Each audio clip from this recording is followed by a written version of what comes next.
साथीहरू, के तपाईँलाई थाहा छ राति सुत्ने दिशा तपाईँको स्वास्थ्य, मनोदशा र भाग्यसँग गहिरो रूपमा सम्बन्ध छ। हिन्दू धर्म र आधुनिक विज्ञान दुवैले दिशाको महत्त्वपूर्ण स्वीकार गरेका छन्। कुन दिशा राम्रो अनि किन? कुन दिशातर्फ सिरानी अथवा टाउको फर्काएर सुत्नुभयो भने तपाईँलाई राम्रो हुन्छ, अथवा कुन दिशातर्फ टाउको फर्काएर सुत्नुभयो भने तपाईँलाई राम्रो हुँदैन। यिनै विषयमा रहेर आजको भिडियो सामग्री हामीले तयार पारेका छौँ। भिडियोलाई पुरा हेरेर कस्तो लाग्छ प्रतिक्रिया दिनुहोला। सुरु गरौँ उत्तर दिशातर्फबाट। हिन्दू धर्म अनुसार उत्तर दिशातर्फ टाउको पारेर सुत्नुलाई अशुभ मानिन्छ। यो दिशा मृतकहरूको हो भनिन्छ। गरुड पुराण अनुसार यो दिशा यमराजको क्षेत्र हो। विज्ञानले पनि यसको समर्थन गर्छ। पृथ्वीको चुम्बकीय शक्तिले हाम्रो मस्तिष्कमा असर गर्दछ। उत्तर दिशातर्फ टाउको राखेर सुत्दा रगतको प्रवाह मस्तिष्कतिर बढी जान्छ, जसले अनिन्द्रा, टाउको दुख्ने वा उच्च रक्तचापको समस्या निम्त्याउँछ। अब कुरा गरौँ दक्षिण दिशातर्फ टाउको राखेर सुत्दा के हुन्छ। फाइदा हुन्छ कि घाटा हुन्छ त? हिन्दू धर्म ग्रन्थहरूमा दक्षिण दिशा देवताको प्रिय दिशा हो भनेर भनिएको छ। वास्तुशास्त्र अनुसार पनि यो दिशा सबैभन्दा शुभ दिशा हो सुत्नका लागि। अब विज्ञानले के भन्छ त?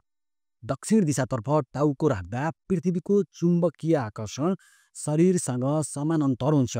यसले निन्द्रालाई गहिरो बनाउँछ, मानसिक शान्ति ल्याउँछ र दीर्घकालीन स्वास्थ्यमा लाभदायक हुन्छ।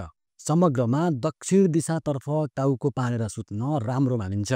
अब कुरा गरौँ पूर्व दिशातर्फ टाउको फर्काएर सुत्दा के हुन्छ। पूर्व दिशा विद्याको दिशा मानिन्छ। यो दिशा सूर्य उदय हुने दिशा हो र ब्रह्मा मुहुर्तमा ध्यान र पढाइका लागि पनि उपयुक्त मानिन्छ।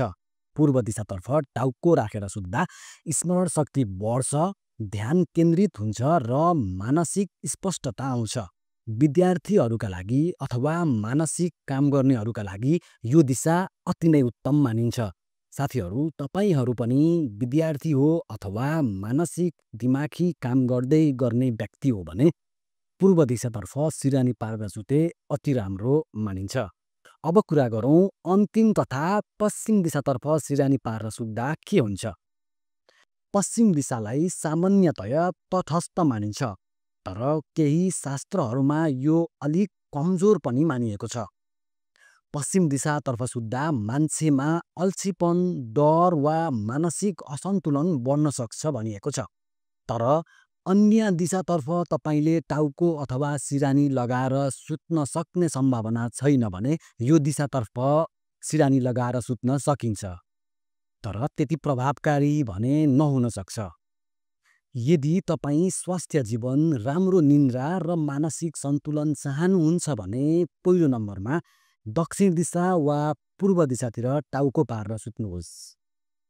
यो केवल धार्मिक मान्यता मात्रै नभइकन वैज्ञानिकसँग पनि आधारित छ। साथीहरू, तपाईँ कुन दिशातर्फ सुत्दै हुनुहुन्छ?